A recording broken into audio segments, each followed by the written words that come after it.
Alicia, let's get started with you because I know you want to present the important work that you're doing and we can contextualize it within the larger conversation that we're having today.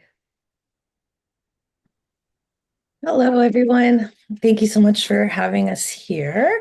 I'm just representing a research project that we're currently working on. It's a collaboration between the Women's National Housing and Homelessness Network and Nissa Homes, which is a Muslim women's shelter that operates all over Canada. The main kind of location that we're looking at is Ontario and specifically in the GTA. The project itself is, asking and trying to advance knowledge around Muslim women and their children as they experience intimate partner violence and housing precarity and homelessness. There's kind of three areas that we're looking at in the research project. One is really to try to understand the pathways into different experiences of violence and precarity. And that includes both structural and systemic barriers. And we're also trying to understand effective service provision. So we're asking questions around this organization specifically. What types of programming do they offer? What types of supports do they kind of enact through their model? And what a culturally responsive model looks like in this context with this kind of population.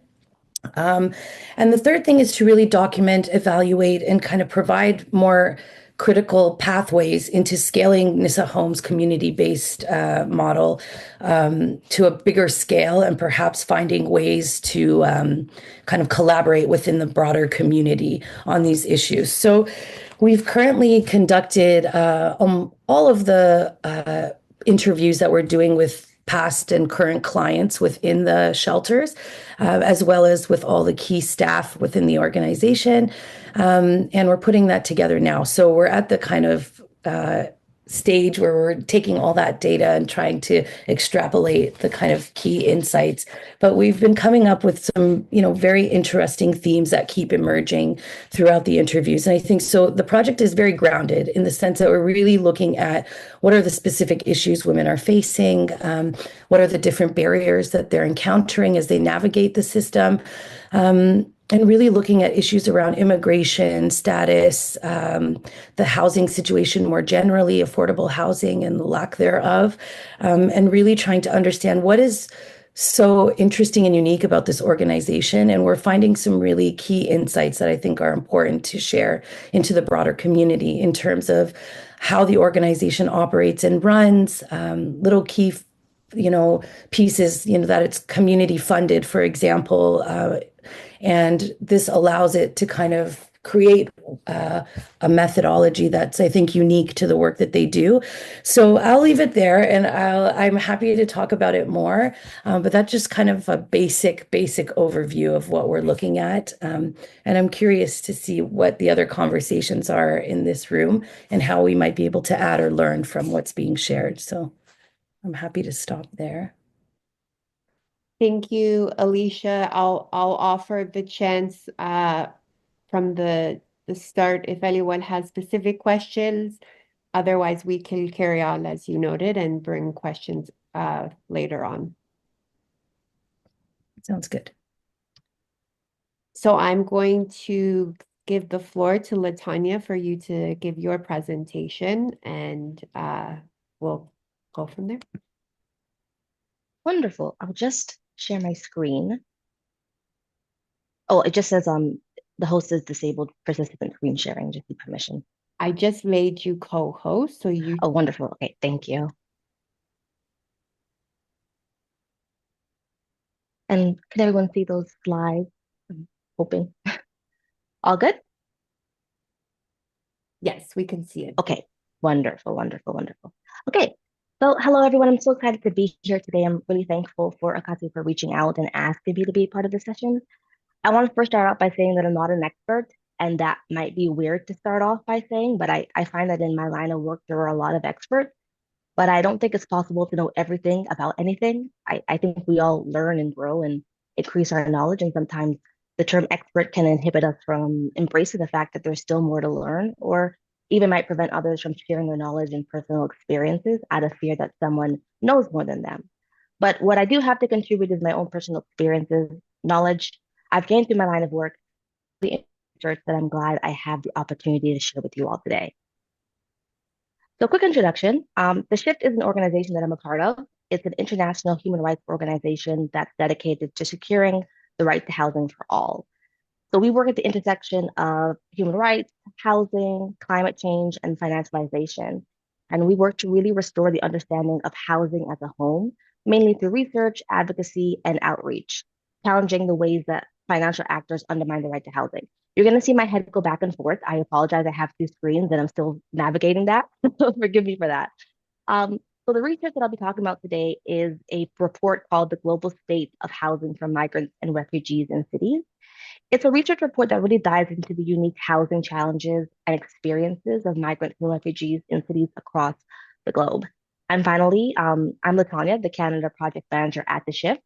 In my role, I work closely with local governments to provide expertise, guidance, and resources to build their capacity on the right to housing and to help ensure that their policy responses to homeless encampments align with right to housing principles. On a more personal level, I'm a Jamaican Canadian who was born in Canada, and my experiences are very much shaped by my family, all of which are immigrants. I am actually the only person in my immediate and extended family who was born in Canada, which I think gives me a unique perspective. So my presentation today will focus on the research we recently conducted. I want to first start off with providing a brief overview of the research, then highlighting a few key takeaways, and finally ending with some interesting case studies that focus on how some cities across the world are using innovative strategies to increase housing access for migrants and refugees. So I would say that a big chunk of our research focused on various international laws and principles that safeguard the rights and freedoms of migrants, refugees, and internally displaced people. For us, it was essential to really highlight these laws and show the discrepancy between law and practice. Because in a lot of cases that we were seeing, countries have ratified or endorsed these laws, yet we're also violating them simultaneously. So on the screen, I've listed some, but not all, of the key laws meant to safeguard migrants and refugees, which also specify requirements concerning how countries are to treat these groups, such as the 1951 Convention related to the status of refugees, which is an international treaty that defines the term refugee and establishes their rights, as well as the responsibilities of states towards them, which includes the right to education, work, freedom of movement, and to documentation and protection against non-refoulement. There's also the International Convention on the Protection of the Rights of All Migrant Workers and Members of Their Families. And this convention really safeguards the dignity, labor rights, and social protections of migrant workers, regardless of their legal status. Let's talk a bit about the right to adequate housing. On the last slide, we saw some references to the right to housing, a right that migrants and refugees are entitled to. But we find that there can be a lot of misconceptions about what the right to housing is and what it means. So I wanted to take the next few slides just to define this right and then list some of the key principles associated with it. So the right to adequate housing is defined simply as a right to live in security, dignity, and peace. It appears in foundational human rights documents like the Universal Declaration of Human Rights and the International Covenant on Economic, Social, and Cultural Rights, which are international consensus documents and have been committed to by most countries across the world, including Canada. There's also domestic legislation, for example, the National Housing Strategy Act, which recognizes the right to housing as Canada's housing policy and actually requires all orders of government working in collaboration to promote, protect, and fulfill the right to housing and to realize their obligation to end homelessness on an urgent and priority basis. So a popular phrase that we typically use when talking about the right to adequate housing is that it means more than just having four walls and a roof. And that's because it requires that housing be adequate, which has been defined as requiring the following principles, which I've listed on the screen. You'll notice that I've included small descriptions for the second set of principles just because the first four are easier to grasp. But the other four, I'd argue, are less well understood and are often overlooked. So starting with location, housing has to be well located. So for example, near employment opportunities and then essential services. It also has to have essential infrastructure, which means it should ensure access to services that are necessary for health and well-being, including heating, electricity, and water and sanitation. Housing also has to be culturally adequate, which means housing that respects and takes into account the expression of cultural identity. And finally, sustainability. So, in light of our climate crisis, housing has to be understood as both a frontline defense against climate change, as well as a key contributor to climate change. When it comes to housing vulnerable populations, the choices that we make about where and how they are housed sends a very powerful message. For example, when people experiencing homelessness are placed in substandard conditions, it reinforces the idea that their status in society makes it acceptable to deny them safe, secure housing that meets their basic needs. It suggests that because they are homeless, because they aren't citizens, or because they don't fit a certain category, their access to human rights is conditional, when in reality, human rights should never be dependent on one's social or legal status. So I've listed some important facts and figures that we included in our report that I think is key for us to keep in mind as we go through this presentation. So as of May 2024, 120 million people around the world have been forcibly displaced, marking the highest level of displacement ever recorded, with 60% of all refugees and 80% of internally displaced people residing in urban areas. The World Economic Forum also reports that the number of forcibly displaced people has doubled over the past decade and projects that over 1 billion people could be displaced by 2050 due to environmental changes, conflicts, and civil unrest. Based on the various reports, data, and literature and key experts we consulted, we concluded, which is pretty much what we assumed we would find, that migrants and displaced populations, more often than not, live in inadequate housing conditions. We found that they face considerable challenges in securing suitable, affordable, and safe housing. Many migrants and refugees have no choice but to live in grossly overcrowded conditions, such as in exceptionally small spaces or sleeping rough in tent encampments, living in informal settlements, or squatting in abandoned buildings in urban centers. Many of these living arrangements lack security of tenure and basic amenities such as kitchens, bathrooms, heating, access to healthcare, and educational facilities, all which are requirements of the right to housing. So this slide just lists two quotes that we found to be extremely telling. The first says that as of 2022, a substantial majority of refugees, asylum seekers, and returnees across various countries did not have habitable and affordable housing, living in conditions that are both precarious and hazardous. And that's from the Migration Policy Institute. The next comes from the UN High Commissioner for Refugees and states, a majority of refugees and asylum seekers had habitable and affordable housing in only 11 of the 39 countries for which UNHCR operations reported data in 2023. That's a decrease from 17 out of 41 countries in 2022. So in the process of writing this report, we found that when it comes to migrants and refugees and the topic of housing, there was a research gap. So when migrant status and housing are discussed in tandem, it's often at best a discussion of the challenges related to reception and other temporary housing for refugees, or at worst, blames migrants for the housing crisis. I more than assume that this is not something that's surprising to you all, especially in your field of work and your own personal experiences. One major gap that we identified is the lack of data and research on migrants and refugees' experiences with urban housing and homelessness. While there's a plethora of data available on reasons for migration and mobility patterns, there was no global data set on housing needs and conditions of migrants and refugees. To take it a step further, few reports use the human right to housing to assess migrant housing conditions. So this was a definitive gap that we found to be deeply concerning. But I'm happy to know that since conducting this research, the Special Rapporteur on the Right to Adequate Housing recently released a report entitled Towards a Just Approach to the Global Housing Crisis and Migrants. And our report formed the backbone of this newly released report. I haven't had a chance to read it yet, but I am hopeful that it helps to fill in this gap in the literature that I'm referencing. Now, with respect to housing conditions for migrants, what we did find was a good chunk of information on the state and conditions of reception centers and emergency shelters. From what we found, the often very poor quality of housing provided to refugees upon their initial arrival is one of the more documented areas of study. When we talked about reception centers, such as accommodations, they typically include formal tent encampments, as seen in Greece, where over 62,000 people were stranded in nearly 50 camps as of March 2017. Repurposed dilapidated buildings, such as Rwanda's refurbished Hope Hostel, set up to house migrants deported from the UK, and detention centers such as in Nauru and Papua New Guinea, which Australia was using as offshore centers to avoid responsibility for asylum seekers that arrived by boat.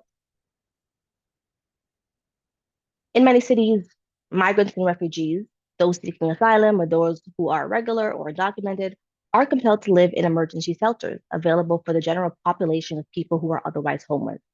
Shelters tend to be overcrowded, noisy, sometimes dangerous, and inadequate as long-term accommodation. In some instances, as we know here in Canada, shelters operate at a maximum capacity, forcing migrants and refugees to sleep rough, which can be life-threatening. We saw this in Toronto in the summer of 2023 when African refugees from, for example, Nigeria, Uganda, Kenya, and asylum seekers were found living on a sidewalk outside of a shelter intake office because they were told that shelters were at capacity. But what happens after migrants and refugees leave reception centers and emergency shelters? The lack of research on this transition is yet another blind spot. Put simply, what challenges do migrants and refugees face in securing stable housing after the initial point of support? There's often a misconception that placing vulnerable populations in temporary housing is the ultimate goal. The logic seems to be just get them under a roof and the problem is solved. But the reality is that their journey doesn't end once they get a bed in a shelter or arrive at a reception center. In many ways, it's just the beginning. Now they have to navigate the challenges of finding affordable, adequate housing, while also accessing essentials like food, clothing, education, employment, healthcare, all while integrating into a new society. So we ask, what actually happens after someone leaves the reception center or shelter? What are their experiences with housing in the city beyond that first step? And what about those who never enter these systems, those who don't stay in shelters or reception centers, or take a different path altogether? What barriers do they face in securing stable housing? So our report highlighted a couple key barriers to housing access and adequacy for migrants and refugees. I'm only going to focus on three for the sake of time, and also because I want to have enough time to discuss the case studies. So I don't intend to go too deep into these, but I just wanted to highlight some key aspects for each barrier. So first, jurisdictional disputes and poor coordination between and within governments have a direct impact on migrants and refugees' access to housing, something I'm sure many of you encounter in your work. At the end of the day, it's migrants and refugees who bear the consequences of these gaps in coordination. But what I really want to highlight is the disconnect between national policy decisions and the reality on the ground. Cities are tasked with integrating migrant populations, but often lack decision-making power and sufficient resources. This leaves cities overwhelmed, struggling to provide adequate shelter, and putting migrants and refugees in increasingly vulnerable situations. We see that in cities like Toronto, Montreal, and Vancouver, who welcome more than half of all new immigrants, yet don't have formal jurisdiction over migrants and refugees, nor do they receive dedicated funding for migrant settlement, which impacts their ability to ensure access to secure, affordable housing. We also have unaffordable housing, evictions, and displacement. We're all familiar with Canada's housing affordability crisis. It's a reality that we see every day. But what we don't talk enough about is how national housing and financial policies drive widespread unaffordability. While our research didn't focus on the root causes of unaffordable housing, here's the short version. In high-income countries, social and affordable housing has been underfunded. Tenant protections have been weakened, and physical and monetary policies have favored speculative investment, benefiting private equity firms, pension funds, and institutional investors. And as a result, housing is treated primarily as a financial asset rather than a home or a human right. And I wanted to mention a few statistics that reveal the impacts of that. So in Lebanon, 43% of refugee households reported borrowing money just to cover rent. In Portugal, some migrants have resorted to living in tents because most of the available housing in urban centers, which is where they're most likely to find jobs, are simply unaffordable. In Peru, over half of Venezuelan migrant families live in single-room units, despite an average household size of 4.4 members. Additionally, 23% lack running water and sewage, and 40% have no internet access. And here in Canada, where 1 in 4 recent refugees and temporary migrants are low income, only 50% of those admitted in the last 5 years live in housing they can actually afford. For the sake of time, I'll just say on the last point for no long-term housing options that many cities focus on short-term shelter solutions for migrants and refugees, but lack strategies for long-term stable housing. While emergency responses are necessary, they must be part of a broader framework that ensures access to permanent, affordable, and adequate housing. And the real challenge is being able to strike a balance between the two. So I wanted to wrap up my presentation with a few case studies. I find it's important to not just discuss the problems, but also to highlight what innovative solutions are being implemented in different jurisdictions and finding ways to learn from them.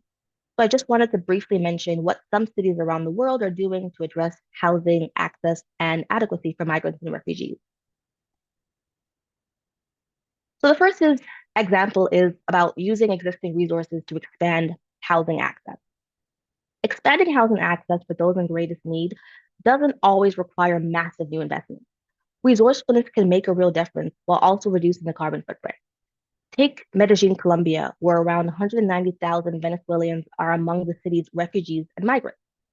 The COVID-19 pandemic worsened housing instability and pushed many families into homelessness. In response, Medellin expanded its housing program to support Venezuelan families. The city actually leveraged an emergency hotline to quickly identify and house at-risk families in hotels, shared housing, and pay-by-day rooms, offering up to 3 months of accommodation. Families were placed in private rooms with communal kitchens and laundry facilities, and this is a model that was able to house over 1,250 individuals, with more than 75% securing permanent housing. Beyond providing shelter, this approach reduced household stress and gave families the stability needed to pursue work, education, and healthcare. Medellin now plans to scale this initiative citywide. When we talk about the social protection of housing, what is important to highlight is that displaced populations are more than passive recipients of aid.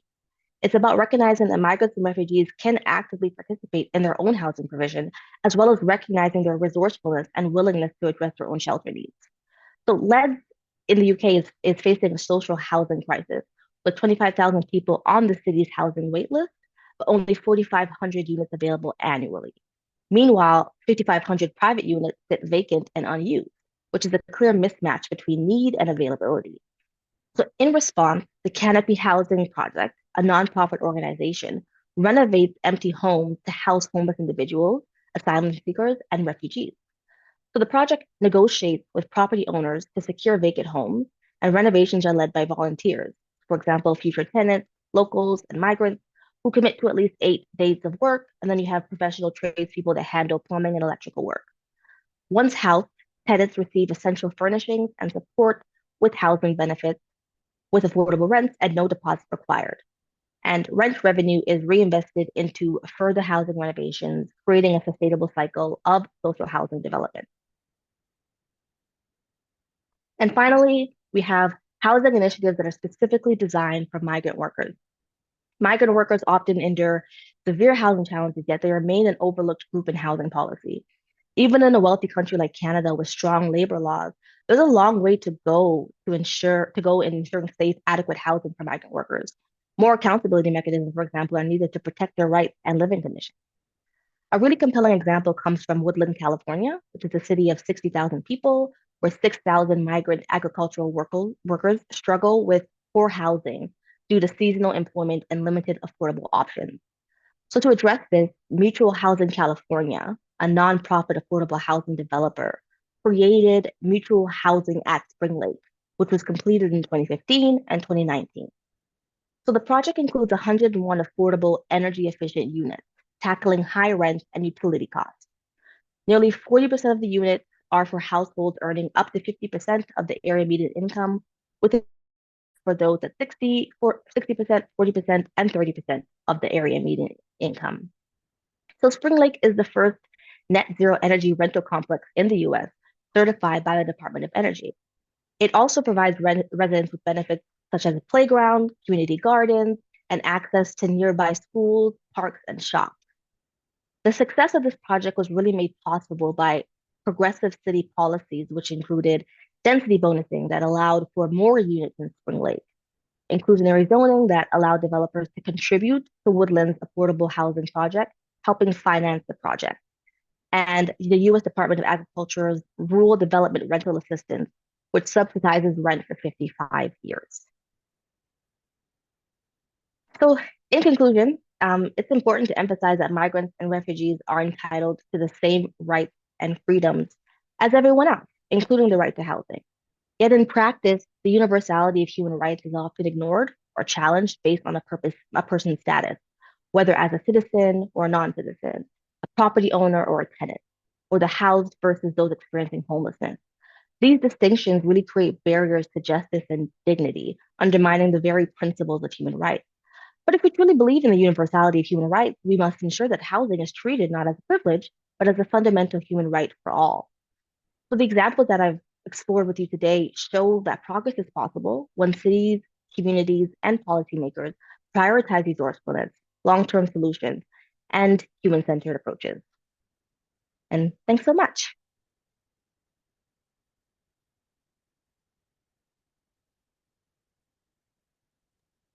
Thank you, Latonya. That was great. I'm just allowing for the next presenter to share their screen. Um,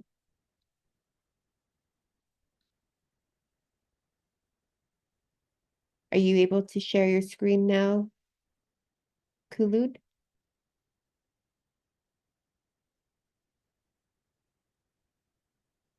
Sorry, you're muted.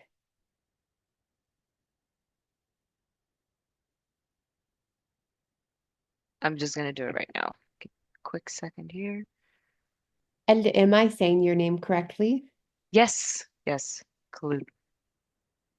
Great. I'm going to keep you spotlit, and Latonya, I'll remove your spotlight, and once we come back for a conversation, I'll bring you back in to the spotlight. Awesome.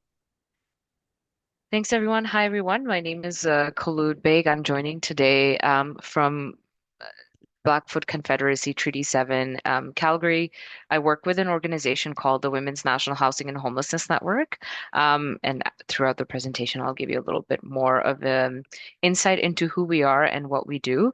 I'm hoping to present today specifically on the human rights mechanism in Canada and how we can engage with the human rights mechanism in Canada, and as well give a little bit of an insight into some of the research that we've compiled around migrant justice, gender justice, and housing justice. So it might be an information dump, but I'm hoping, Tanya, we can make these slides available to folks after the fact, and I'm happy to answer questions as a result of it.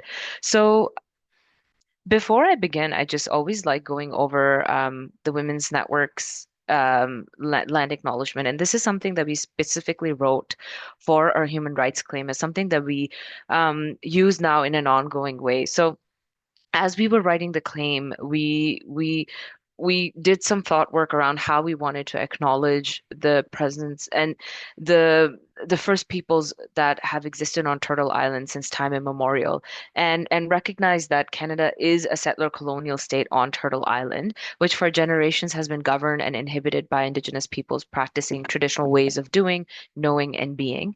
And our claims acknowledged that the current homelessness crisis disproportionately impacts Indigenous people and is a direct result of colonial and patriarchal policies that have dispossessed Indigenous peoples of their lands and homes and commodified lands and housing as profitable assets, leading to concentration of wealth with a privileged few. And as I sort of go through my presentation and speak to some of the work that we've done on human rights, I'm hoping that this acknowledgement is really going to resonate with people, and something that they will find themselves thinking about and coming back to over and over again. Um, who we are. So the Women's National Housing and Homelessness Network is a leading Canadian national collective working to eliminate housing need and homelessness among women, girls, and gender diverse people. And our work sort of encompasses research, advocacy, community organizing, human rights work, and public education. We have a network of over 500 members, organizations, and agencies from across Canada, with diverse expertise, including individuals that have lived or living experience of homelessness. Um, researchers, grassroots activists, housing and service providers, human rights experts, and community-based organizations. And ending housing and homelessness is possible, is the vision that we follow around with. And only if all of the solutions that we are working on and building together are centered on lived expertise. That's something that's super central to all of the work that we do and how we move forward in our work. We also do nationally operate with a sister network called the National Indigenous Women's Housing Network, and have a strong commitment to moving the work that they're putting forward together in collaboration. So the work that we're doing specifically around the human rights engagement in Canada sort of all stems from the National Housing Strategy Act, which got legislated and adopted in 2019 as a very groundbreaking legislation with a potential to transform gender, race, and class-based inequities within the Canadian housing system. The NHSA established housing as a human right within domestic legislation and recognized housing as essential to the inherent dignity and well-being of person and to building sustainable and inclusive communities. The legislation is also grounded in international human rights law. Some of this Latonya just talked about before me, including the International Covenant of the Economic, Social, and Cultural Rights, which guarantees that the right to housing will be exercised without discrimination of any kind, and guarantees the equal right of women and gender diverse people to the enjoyment of all social, cultural, and economic rights. And this commitment is to substantive equity is foundational to addressing gendered housing crisis in Canada. And when we were building our claims, our human rights claim, the claim was specifically centered on this ratification that exists now within our domestic legislation. So, in light of this historic legislation, we came together with people within our community to utilize the new procedures under the National Housing Strategy Act and to claim our right to housing and our right to substantive equality.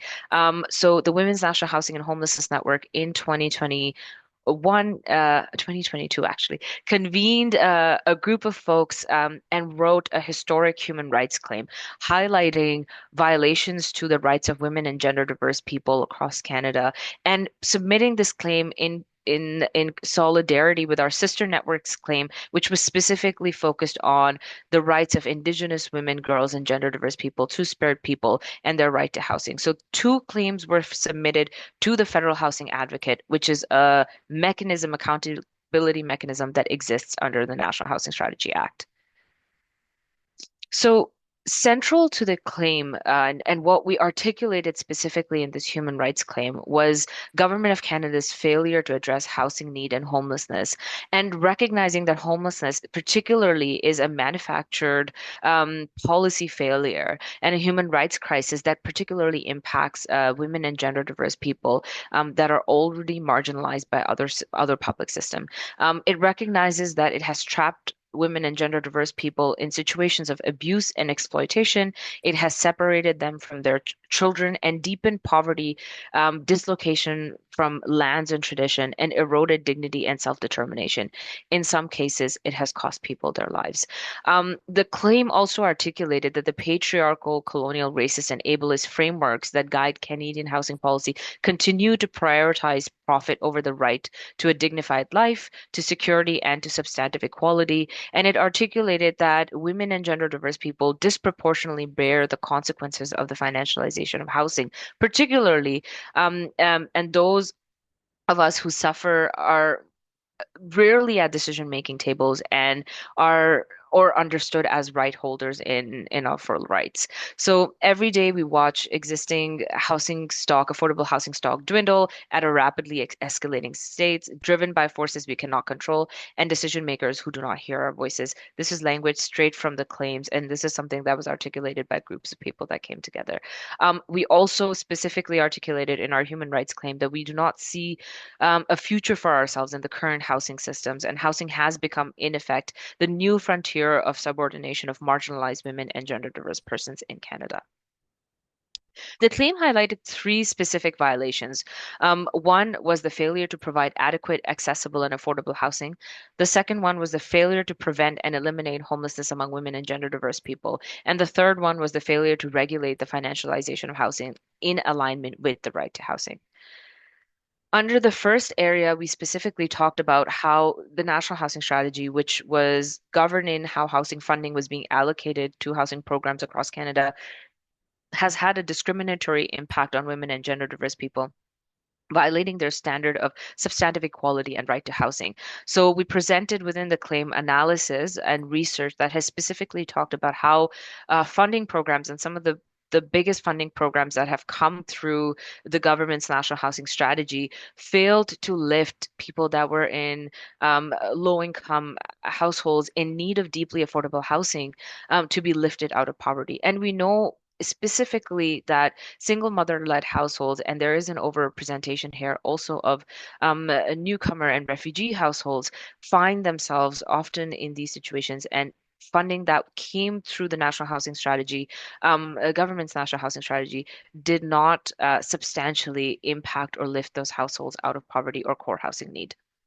We also articulated under this violation that marginalized women and gender diverse people experience widespread evictions into housing precarity and homelessness due to breakups, violence, and actions of co-inhabitants, indicating gendered violation of their right to security of tenure that remain unaddressed in the federal housing policy. This also comes from research that the Women's National Housing and Homelessness conducted, where we found that breaking up or having to leave a partner becomes one of the primary reasons why women and gender diverse people lose their housing stability.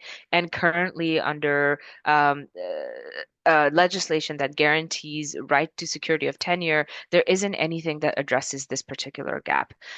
In the first violation as well, we also talked about women-led families, gender diverse persons with disabilities being systematically excluded from accessing housing that is affordable, accessible, and safe, and that helps them maintain their health and right to self-determination. And most importantly, we talked about how Black, Indigenous, racialized, disabled, 2S LGBTQ persons, newcomers, gender diverse people, and other marginalized groups suffer the most in the current housing market, but housing programs do not reflect their needs or realities. And specific to the context of the conversation today, I do have some research just in a couple of slides, specifically talking about migrant gender and housing justice, and I'm happy to present further on that. Under violation two, we talked about government's failure to prevent and eliminate homelessness among women and gender diverse people. And this was specifically talking about how the government of Canada has failed to adopt a coherent strategy to prevent and end homelessness among women and gender diverse people. There's no policy targets, no timelines, no indicators, no metrics to assess progress towards this goal. We also articulated how chronic homelessness, as is defined in government policies, often does not reflect the realities of homelessness that's experienced by women-led families, women, girls, and gender diverse people who often experience homelessness in hidden ways, and often are relying on aspects like couch surfing, living in their cars, probably relying on living in encampments, avoiding shelters to be able to be in environments that feel safer to them than going to a traditional shelter. And all of the articulation in government policy that measures homelessness defines homelessness as chronic homelessness, which um, invisibilizes experiences of hidden homelessness that largely impact women and gender diverse people. We also talked about emergency shelters and the lack of capacity in emergency shelters. This is something Latonya touched upon in her presentation as well. But governments have failed to adequately respond to the scale and nature of gendered homelessness that we face, despite their human rights obligation to do so. Emergency shelters do not always have particularly capacity to assist newcomers appropriately due to language complications, lack of culturally appropriate services, and lack of settlement services on site. And due to long waiting periods to receive refugee or permanent residency status, that can also particularly impact women's access to critical support services such as income supports, and that can often lead them to rely on these precarious shelters or drop-in services for a really long period of time. In our third violation, we spoke specifically to financialization of housing and talking specifically about how financialization of housing, which essentially means the presence of large landlords that own hundreds and thousands of units in a city, and are able to acquire affordable housing stock evict folks that are living there and turn that into luxury housing or more unaffordable housing is a huge factor within the Canadian housing market. As a way through which affordable housing leaves the market and housing becomes more unaffordable. Financialization of housing, we articulated in our claim, has had a disproportionate impact and discriminatory impact on women and gender diverse people who experience marginalization. And given the depth of their poverty and their experiences in core housing need, financialization has particularly impacted their access to affordable and appropriate housing.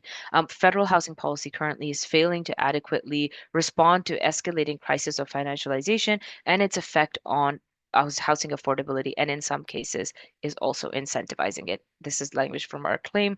I'll skip 2 points and go to the last one, which is talking about how research demonstrates the long-term effect of financialization is that low-income and racialized women-led households, particularly, are pushed to the peripheries of cities, resulting in decreased access to public services that they rely on for essential needs like childcare, transportation, and healthcare. And for example, given that women often take majority of childcare responsibilities, and that 30% of single-parent female-led households are raising children below the poverty line in Canada, access to affordable childcare services is essential to disrupting cycles of poverty. Not having access to affordable housing and being pushed out of well-resourced neighborhoods and locations in the city has a direct impact on overall well-being of families, and particularly women-led families, and particularly racialized and migrant women-led families. Oh, just trying to change size. I just quickly want to give a brief overview of some of the research that we've compiled over the years around migrant gender justice and housing justice. And as I give you some of this research, I have to say that this has been a compilation of research that has been done in the past 5 to 10 years into a literature review that we conducted in 2020. And what we find and continue to find is there is a scarcity of research when we talk about intersectional research around experiences of migration or being on precarious status, and experiences that are impacted by someone's gender identity and how their housing access is impacted as a result of that. So this compilation of what we know sort of research is just what we've been able to compile from anything that we could find that was specifically on this topic. So one of the first things to note is racialized women, particularly in Canada, only earn 55.6% of the income earned by non-racialized men. So right off the bat, there is a huge discrepancy when it comes to income earning among racialized women. We also particularly noted in our research that the economic participation rate for recent immigrant women was 20 percentage points lower than that of immigrant men. We have also found in our research that race particularly shaped experiences of discrimination across the research that we conducted in 2022, the Pan-Canadian Survey on the State of Women's Housing, with 34.7% of racialized persons and 24.2% of Indigenous persons reporting discrimination based on race, color, or ethnicity when trying to access housing through the private housing market. And then, although women who are newcomers or refugees confront many of the same housing challenges as Canadian-born women, this specific population particularly encounters further barriers associated with citizenship and unique resettlement services.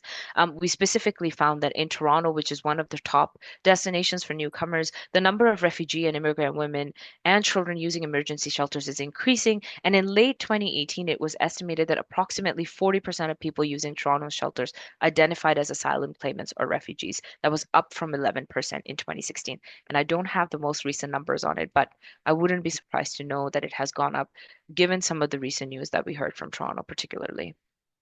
We also know a specific vulnerability to homelessness for newcomer women is through experiences of intimate partner violence, including physical abuse, economic abuse, and psychological abuse.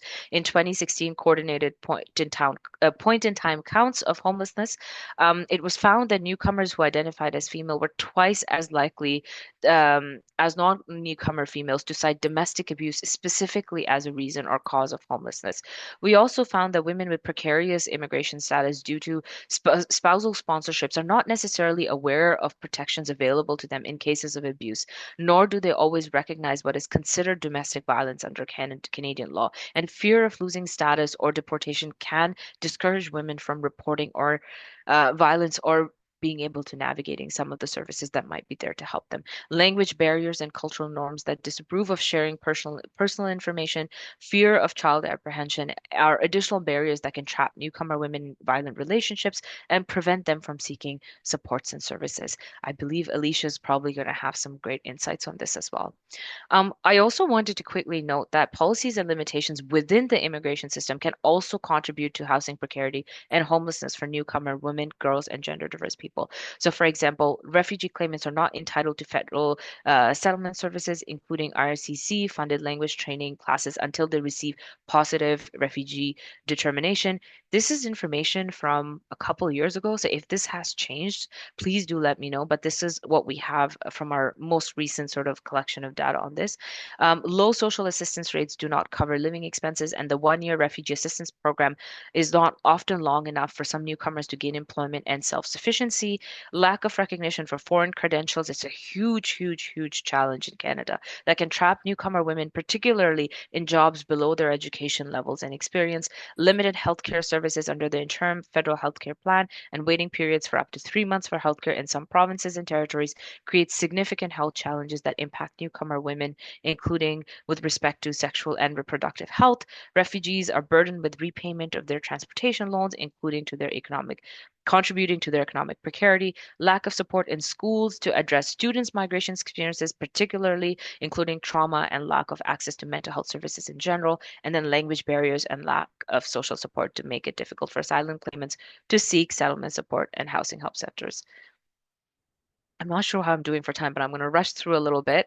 One of the things that I just quickly also wanted to note is that particularly housing services and settlement services work in silo. There's not very many bridges that bridge the two services together, and people working in in each of these sectors are often unaware of what kind of supports are available in the other sector. So, when we talk about shelter workers or people that are assisting people in emergency drop-in spaces, they oftentimes are not really well versed on immigration supports that are available, or even current immigration policy, knowing that immigration policies sometimes change overnight, and everything sort of moves and shifts responding to that. I did want to sort of plug in very quickly that currently in Canada right now, under the National Housing Strategy Act, the Right to Housing legislation, there is a human rights review panel in action. This review panel is right now open for submissions and is hearing from women and gender diverse people from all across Canada on what kind of housing rights violations they're seeing in their communities and what kind of solutions do they want to see. Under the mechanisms of the right to housing legislation in Canada, all of the evidence that's collected through this review panel will be presented to the Minister of Housing as recommendations, and under the legislation, the Minister of Housing is responsible for responding to these recommendations in 120 days. I also would want to note very quickly as well that given the current political climate and the fact that the recommendations are most likely going to be coming to a new government whenever that's formed, it's really important for some of the work that we're doing under housing and gender justice to be bridged over into whatever the new government is going to be. It's so critical for people to engage with this review panel. And I just quickly also wanted to plug that the Women's National Housing and Homelessness Network right now is prioritizing this work. Absolutely, in all ways that we can. We're here to support you if you want to engage with this review panel. We're here to support you if you want to make a submission as an organization, as an individual. We're running a community champion program, particularly for people with lived experience to be involved with the human rights process. And if you want any information on any of this, you can email me or my colleague Stefania, or you can check out our website. We have a specific website called genderhousingjustice.ca, serving all of the questions and answers around the human rights process. I thank so much for everyone to listening to me, and I'm happy to get in touch with anyone if they'd like to know more. Thank you for that. It's a lot of information, important information, and there was a question in the chat. We will share slides with participants so they can access that information again. because again, it's a lot of important stuff that you covered. And to that point, you all spoke to this sort of gap between research and what happens next, and how housing services and settlement services may exist in silos. So can we start by asking each other and asking participants, what does happen next? What do we imagine next steps to be, and or what uh, what kind of collaborative work have you seen across sectors? And again, this is for speakers and participants. If participants want to ask questions or say anything, you can raise your hand or put it in the chat.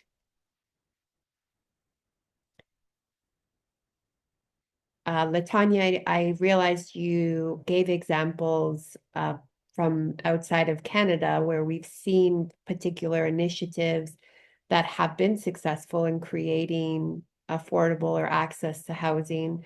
In your research, did you see sort of that gap being closed between research and action?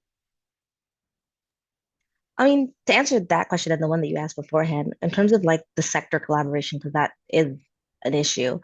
When we were doing our research, we realized that a lot of the positive examples were collaboration between local governments and nonprofit housing, nonprofits. So nonprofits played a really big role in whether it's procuring government resources or pushing governments to work with them on different projects to really support and really provide better access. That's really key. In terms of the research and the practice coming together, I think some of the challenges that we saw was that a lot of the research that we were seeing sometimes mirrored some of the practices, like that tandem that I said in terms of migrant housing and migrants and the relationship between housing and how it's a lot of blame on migrants or it's focusing on temporary housing. That was the research that we were seeing. And so that was the practice because practice follows research. And so there just really needs to be more additions to the literature that actually looks at the experiences of migrants in cities trying to access housing. And then that could really influence the practice that we're seeing.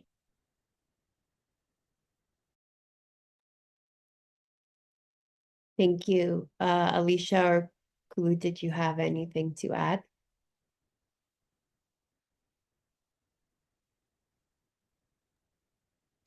I guess I can just speak a little bit, Tanya, to a very fundamental challenge in even trying to understand or assess like what's happening, and particularly from a gendered perspective. There's very little data information that exists out there around it, like intersectional experiences of women and gender diverse people that, are depending on whatever stream they're coming or entering Canada through, or they're undocumented. It's very, very hard to sort of be able to get a full picture of where the biggest challenges are, where are folks ending up, and what kind of services are the most helpful for them. Like I think before we sort of move into solution building, there has to be an honest effort to engage and understand what's actually happening on the ground, and how are people navigating some of this landscape of housing insecurity and homelessness, if they are on precarious status. So that's like one of the things that I think we have yet to sort of really pay attention to and do like an earnest effort towards.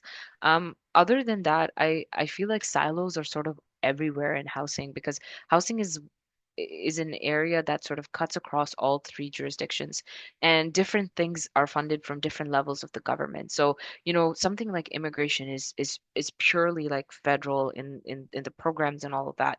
But like when you talk about, violence against women shelters, or when you talk about violence against women services, most of them are provincially funded. So there could be those kind of jurisdictional gaps as well, not just, within the same level of government and different departments, but also within different levels of government, and understanding where funding and programs are being funded from, and if they are actually even aware of the challenges or gaps or barriers to access. Sorry to add on to that, because what Khulud was saying was that what we found was interesting is that there's also gaps in understanding. Um, and I think there's an assumption that once migrants get the proper documentation, everything changes. And so what we found in our research is we found an interesting statistic from the UK that really stood out, and it showed that migrants who secure legal status often become more vulnerable when transitioning from asylum accommodation into independent living. That this actually increases their risk of homelessness and destitution, both in the short and the long term. And I think that's super critical for two reasons, because one, it underscores how difficult this transition really is. Leaving government supported housing doesn't necessarily mean stability, it often means new struggles. But also, it challenges the assumption that legal status alone leads to secure housing. The reality is, as we all know, much more complex. And so this is something that's happened not just in the UK, but it's in cities worldwide. So there's just something about challenging assumptions that what we think versus what's actually happening in practice. And that revolves really understanding, like Khulud was mentioning, what's happening on the ground. What are the actual experiences? What are we missing that's not in the literature that needs to be put in there? How do we ensure that the experiences, the real life experiences, are also put into the literature so we better understand what that looks like? And then that can better shape our policies. I was just going to add, based on what Latonya and Khulud are saying, the type of research that we're doing right now, using this at Homes as an organization and an example of what types of services are possible to kind of address the needs of different kind of racialized communities, for example, is very unique. So I feel like in one of the big areas that we're really trying to understand is how community funded organizations like NISA Homes are able to operate with very little or almost no government support. So that's also a very unique element of this organization that I think it deserves to be highlighted, because it also offers possibilities for the ways that programming can be created to actually meet the needs of these, populations. So like Latonya was saying, the actual experiences of these women that we're really trying to document and analyze, we can see directly how the model of funding is supporting these needs and able to actually tailor the types of support that are needed, right? And so, like Khulud was saying, there's so many different organizations and levels and so many needs, right? And there's so many different possibilities for collaboration, but there's certain things, like she said, that need to be understood first, and that's where we're really trying to see where the needs are. So if immigration status and refugee status and having the right documentation, being able to access, government services, figuring out even language, like how to communicate, getting those skills under their belts, trying to understand, like you said, where to live, how can they access schooling, employment. There's so many areas that have to be considered. We're finding that it's very difficult. But what we're seeing, just as an example from the experiences that we've kind of been accounting for, is that the organization is able to support the needs of women in very unique and kind of tailored ways.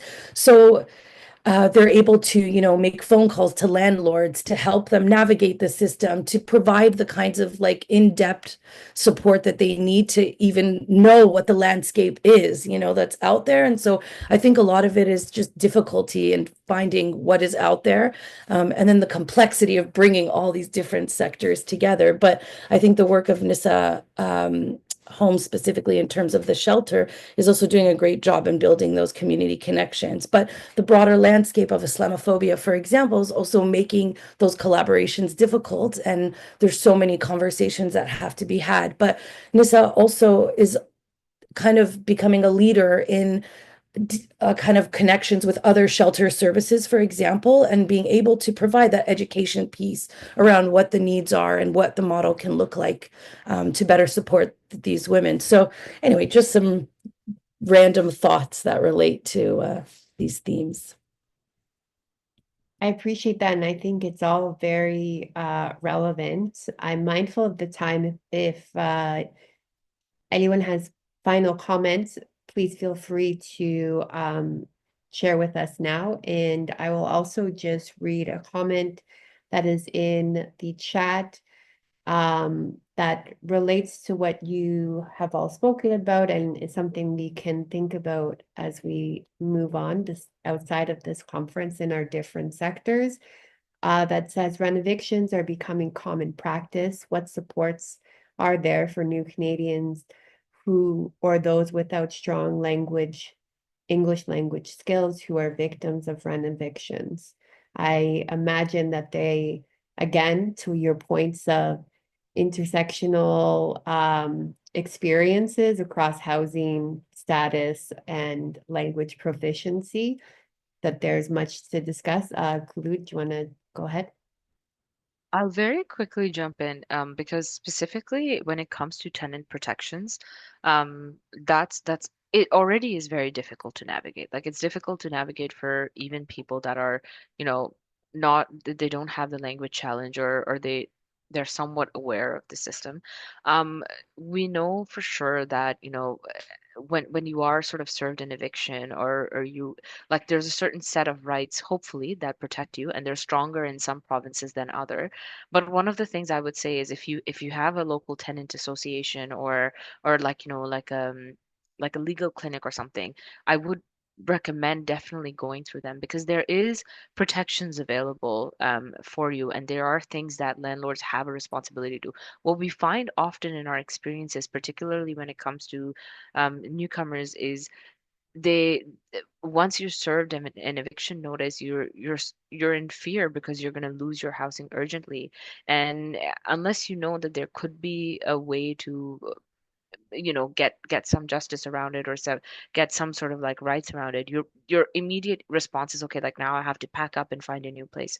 So it's like these kind of things that like I feel like when resettlement programs, I think they're trying their absolute best. They're also underfunded in what they're able to do, but I just feel like there's so much sort of information around how to access your rights and how to access your justice that often is not a part of resettlement programming. And it's so critical to have that because that's sort of what leads people to be stuck. Like it's the same for people that are in violent situations trying to leave.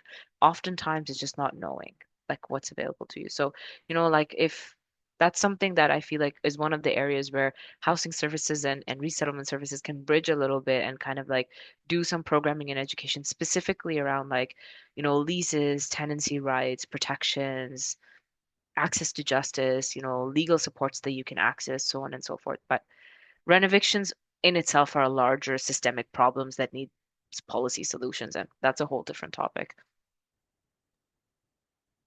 Certainly, and you've touched on a theme that has come up throughout the day of the power of education and information in regards to doing advocacy work, but also in regards to knowing about and protecting your own rights, regardless of your status. I really appreciate you all for coming and sharing your research and information with us. Again, we will share your slides and any links that you have included